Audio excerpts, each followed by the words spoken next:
Did 100 stars just to give you the best Clash Lane tier list in honor of kings. Want to climb the rank ladder faster than ever? Stop guessing and start dominating. We've built the ultimate Clash Lane tier list straight from the pros themselves. This is insider knowledge you need to optimize your picks and master the current meta. Before we dive in, let me save you some serious cash. Head to TopUpLive.com, log in with your Google account, and search Honor of Kings. Recharge packs start under $1. Enter your UID, apply my code SOLO for 12% off, and your tokens land almost instantly. And yes, that discount works for big collab skins, Jujutsu Kaisen, manga crossovers, the ones that usually drain endless spins. On TopUpLive, you can grab them for around 24 bucks, plus that sweet discount. And listen carefully, this isn't just another list, it's your blueprint to victory. Here's how it works. This Clash Lane tier list covers the current Honor of Kings global meta. We study pro play, high rank solo queue, hero versatility, and even the difficulty of mastering each hero. The goal to give you the real picture of every hero's potential, not just their win rates, but how they actually perform in real situations. The Clash Lane Honor of Kings is where games are truly won and lost. Here you are not just farming minions, you are the frontline tank, soaking pressure for your team. You are the duelist, holding your own in intense 1v1 battles. You are the split pusher, forcing enemies to respond, and more often than not, you are the team's main source of map pressure. Our tier list wasn't thrown together. It's built on extensive analysis, high elo ranked play, professional tournament drafts and pick priorities, and hard data from hero-specific win rates. This way, what you're hearing today isn't just opinion, it's a roadmap for climbing. The tier system, SM Plus tier, the game changers. These heroes are so strong, so versatile, that they can warp an entire match around themselves. They are priority bans, first picks, and when they're on your team, you feel the difference. S tier, the elite. These heroes are powerful and consistent. They excel in most matchups, and with the right performance, they can absolutely carry a game. A tier, the reliable workhorses. These are the heroes you can always fall back on. They have clear strengths, very few crippling weaknesses, and are perfect for players who want a dependable pick to main and climb with. B tier, the specialists. These heroes shine in specific team compositions or certain matchups. In the right hands, they're deadly, but they're not as forgiving as higher tier picks. C tier, the niche or undertuned heroes. These are generally not recommended for climbing unless you've mastered their unique kit. They often come with weaknesses that experienced players will exploit. So now that you understand the meta and our ranking system, it's time to break down the Clash Lane tier by tier and uncover which heroes can take you all the way to the top. Now let's talk about the C tier Clash Laners. These heroes aren't outright bad. In fact, in the right hands and under the right circumstances, they can still win games. But here's the reality. They are either out of meta, too situational, or simply lack the consistency needed if your goal is climbing ranked seriously. Picking them means you're taking on extra risk, and unless you've truly mastered their kits, that risk almost always outweighs the reward. Yang Gen used to be a respected pick in the Clash Lane. His kit is intriguing, true damage on his abilities, and a reset mechanic on his ultimate that makes him feel unstoppable when it connects. But the truth is, he just doesn't have the raw dueling strength or sustain that the current meta demands. The lane is filled with bruisers and tanks who can trade endlessly, heal, and still dish out damage. Against them, Yang Gen often feels fragile. He has become what we call a high-risk, low-reward pick. If you're ahead, yes, he can snowball. But if you fall behind, his ability to recover is almost non-existent. And unless you have precise knowledge of cooldown, spacing, and timing, he struggles to keep up. Neja is a favorite for many players because of his ultimate, a global engage tool that lets you fly across the map, punish split pushers, and catch vulnerable carries. It's flashy, it's dramatic, and it can completely change the flow of a game. But here's the problem. Outside of that ultimate, Neja's laning is below average. He lacks the dueling strength and wave clear pressure needed to control the Clash Lane. And once his ultimate is down, he has almost no way to influence the map. Neja is an all-in, utility-driven pick. He works if your team needs global presence and if you're confident in landing big ultimates. But miss your engage or face a coordinated team that groups up to deny his pick potential, and Neja feels almost invisible. Menki is one of the most unique heroes in this tier. His resource system allows him to unleash incredible bursts of damage when played correctly. There's no denying the satisfaction of executing a perfect Menki combo, but that burst comes with a price. Menki's mobility is poor. He becomes an easy target for ganks, and without reliable escape tools, he's punished heavily in high-pressure situations. In a lane where you're constantly vulnerable to roams and jungle pressure, that weakness is devastating. Can Menki succeed? Yes, in the hands of a specialist who understands his kit inside and out. But for the average rank player looking for consistency, he simply doesn't provide enough reliability to justify frequent use. Dong Huang is a fascinating case. As a roamer, he is S tier. His ultimate can completely turn the tide of a team fight. When he locks someone down, the enemy knows the fight is over. But in the Clash Lane, it's a different different story. He lacks damage output to clear waves, he struggles to pressure opponents, and his presence relies entirely on a single ability. Once that ultimate is on cooldown, he becomes predictable and exploitable. This is why he falls all the way down to C tier as a Clash laner. You sacrifice wave control and lane pressure for one high impact play every few minutes. That trade simply doesn't hold up when your goal is climbing ranked. So that's the C tier. Heroes who aren't unusable, but they are niche picks at best. They demand mastery, precision, and the right circumstances to succeed. If you want to climb consistently, these are not the heroes you should rely on. B tier heroes are what I like to call situational specialists. They aren't weak, and in the right hands or the right draft, they can perform almost as well as A tier heroes. But here's the catch. They're not as forgiving. To succeed with these picks, you need either the right team composition, the right matchup, or a deeper understanding of how to maximize their strengths. These are heroes you don't just pick blindly, you pick them with purpose. Arthur is the definition of safe and reliable. He's one of the most beginner-friendly Clash laners in Honor of Kings.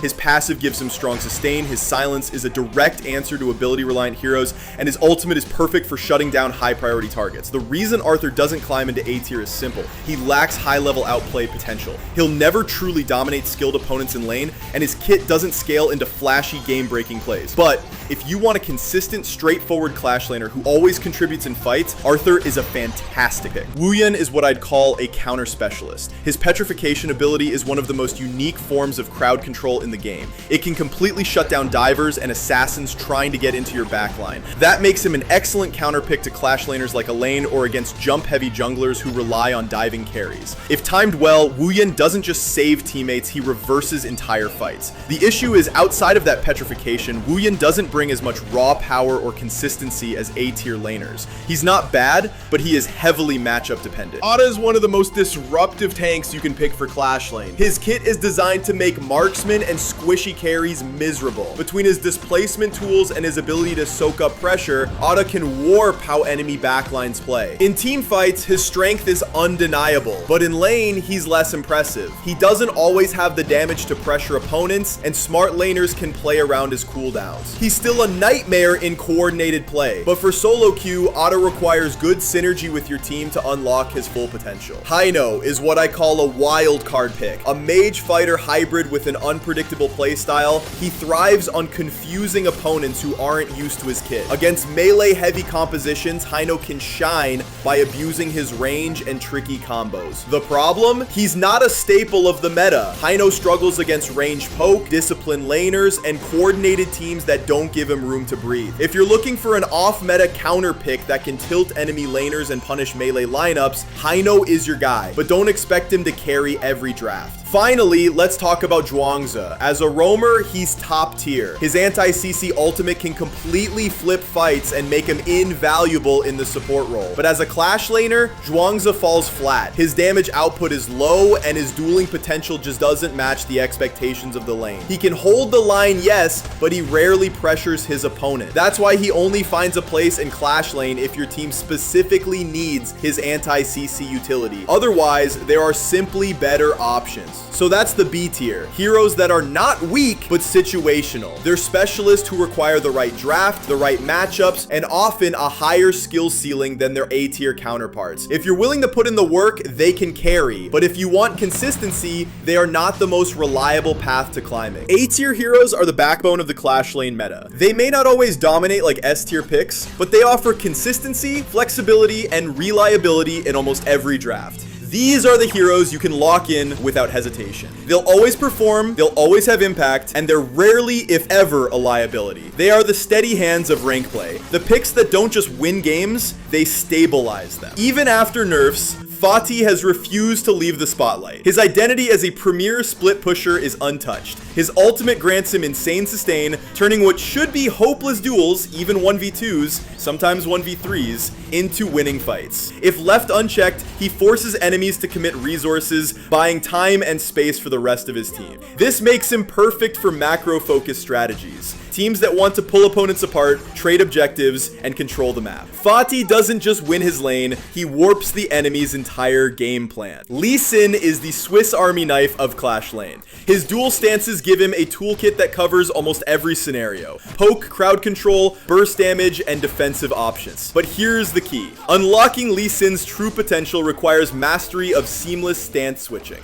A good Lee Sin can harass in poke stance, immediately dive into burst stance, lock down a carry, and still have the tools to escape. That makes him not just flexible, but dangerous. He is the perfect A-tier hero, reliable in any matchup, adaptable in any draft, and always impactful in the hands of someone who can juggle his kit. Dun is the unkillable wall. His defining feature is sustain. Once his health drops low, he becomes absurdly hard to finish off.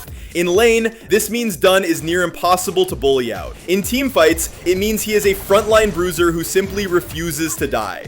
He doesn't have the flash of S-tier heroes, but what he does have is presence, a constant, immovable force that anchors his team's fights. Dun is the epitome of reliability. Mulan is the exact opposite of Dun. Where Dun thrives on simplicity, Mulan thrives on complexity. She is a high-skill, high-reward hero with one of the steepest learning curves in the game. Her power comes from animation cancels, perfectly timed combos, and chaining her abilities together with surgical precision. In the hands of a beginner, she feels underwhelming, but in the hands of a master, she transforms into one of the deadliest assassins in Honor of Kings. She's A-tier not because she's weak, but because her true potential is locked behind mechanical execution. For players willing to master her, Mulan can punch above her tier and dominate games. Charlotte is a late game dueling monster. She might feel underwhelming in the early game, but once she secures her core items, she scales into one of the most terrifying 1v1 heroes in Clash Lane. Her kit allows her to shred through opponents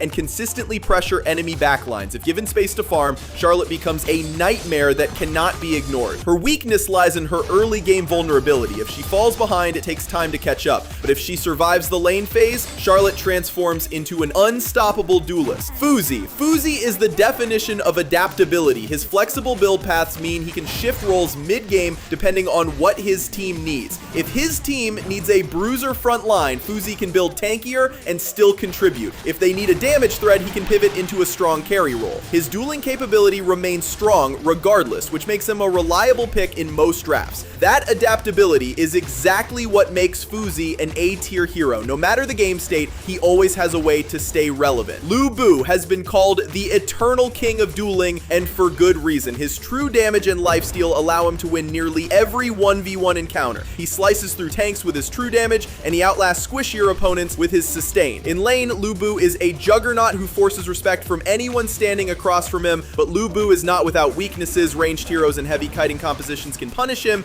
if he's denied access to melee range. Still, when it comes to raw dueling power, Lu Bu is unmatched. Yu Bang brings something few other Clash laners can: global map presence. His ultimate allows him to split push one moment, then instantly join a fight across the map the next. This gives his team enormous flexibility in macro play. He can apply pressure in one lane while still being ready to turn the tide in another. In solo queue especially, Lu Bang is a lifesaver. His global ult means he can bail out teammates, turn losing fights into victories, and punish opponents who underestimate his presence. He is the definition of reliable map support. Yao is a pure lane bully. From the very first wave, he exerts pressure, using his kit to secure early dominance. His ability to snowball is what makes him dangerous. If Yao gets ahead, he can suffocate enemy laners and deny them golden experience. The drawback, Yao doesn't scale as hard as some late game monsters like Charlotte. If his early lead slips away, his impact dwindles. But if you're confident in your mechanics and want to dominate from level 1, Yao is a perfect pick. Kaiser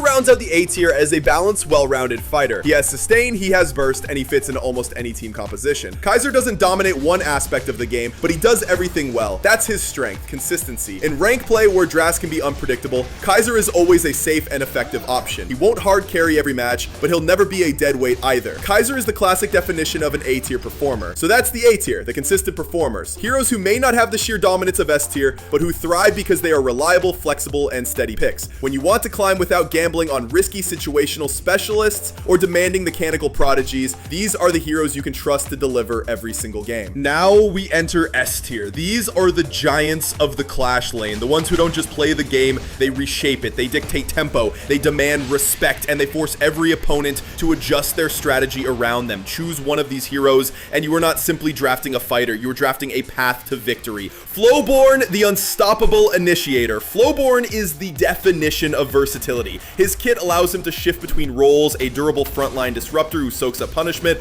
or a high damage bruiser who tears through enemies. His most feared weapon, the ultimate and flash combo. With perfect timing, Flowborn can rip an enemy carry straight out of formation, delivering them helplessly into your team's hands. One good catch, and the fight is over before it begins. But mastery of Flowborn is not just about pressing ultimate, it's about knowing when to commit, when to disengage, and how to create pressure just by standing in the fog of war. He's as much a psychological weapon as he is a mechanical one. Elan, the duelist king. If Flowborn controls fights, Elan conquers them one enemy at a time. Elan's kit is built for extended combat. His lifesteal and raw damage let him thrive in duels, while his untargetable ultimate gives him the perfect answer to crowd control or burst attempts. Picture this, the fight breaks out, cooldowns fly, chaos reigns, then Elan slips in untouchable, relentless punishing squishies with devastating precision. By the time his enemies realize what's happening, it's already too late. But Elan's power is not just mechanical, it's mental. The best Elan players know that patience is everything. Dive too early and you throw away his strength. Dive at the right moment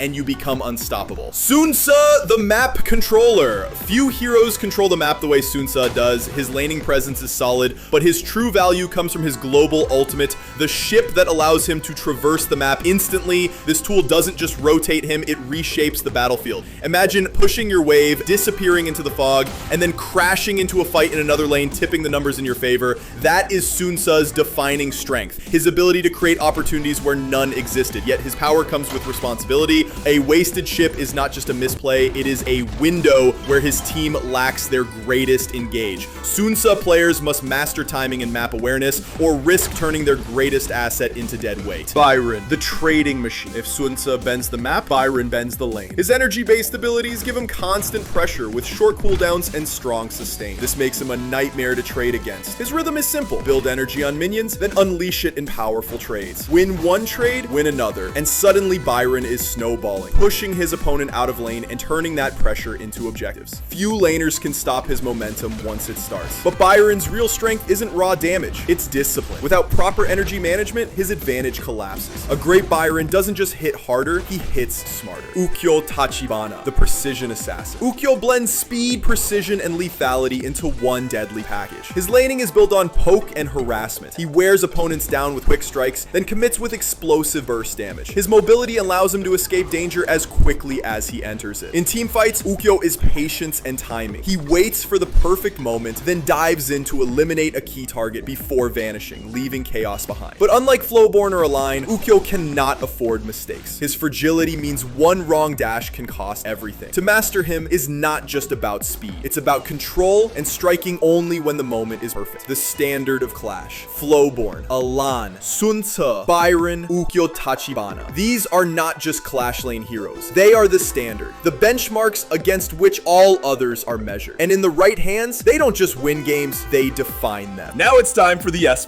tier. These are not just strong picks. These are the gods of Clash lane. The absolute best heroes in the game right now. If your goal is to climb, these are the champions you must learn. Guan Yu. Now, Guan Yu is on the complete opposite end of the spectrum. He is the quintessential high skill, high reward hero. Guan Yu's strength doesn't come from his laning phase. It comes from his rotations and his flanking power. A good Guan Yu can rip through the enemy backline, punishing carries before they even know what hit them. His mobility, his disruption, and his sustained damage output are unmatched when played correctly. But here's the challenge. Guan Yu has a steep learning curve. Karma is the embodiment of raw impact. His ultimate is one of the most powerful abilities in Honor of Kings. Land a perfect wall slam, and you don't just secure a kill, you win the fight outright. His mobility lets him dart in and out of combat, and his burst punishes even the smallest enemy mistake. In skilled hands, Dharma doesn't just fight, he controls the battlefield itself. finished. Main thrives on relentless pressure, chaining crowd control and burst damage in a seamless flow. From the very first wave, she sets the tempo of the lane, forcing opponents onto the defensive, and once she snowballs, she becomes unstoppable, dictating the entire pace of the game. Pick main if you want to seize momentum and never let go. An unconventional yet devastating mage in Clash lane. With her sustain and constant poke, Diaochan can bully melee fighters with ease, grinding them down wave after wave. In team fights, she becomes something else entirely, a crowd control engine, locking down enemies while her damage melts through health bars. But beware, she is fragile and vulnerable to hard engages. Master her spacing, and she transforms from a lane annoyance into a late game monster. The sharpshooter of Clash lane. Unlike traditional fighters, Arlie brings range dominance into the lane. Her projectile blocking skill makes her deceptively hard to punish, while her oppressive early game damage lets her snowball faster than almost anyone else. And once she scales, Arlie doesn't just hold her ground, she carries entire fights, cutting through enemy lines with unstoppable momentum. These four heroes are not simply options, they are the win conditions of the meta. If you master them, you don't just play Clash lane, you dominate it. And the last one,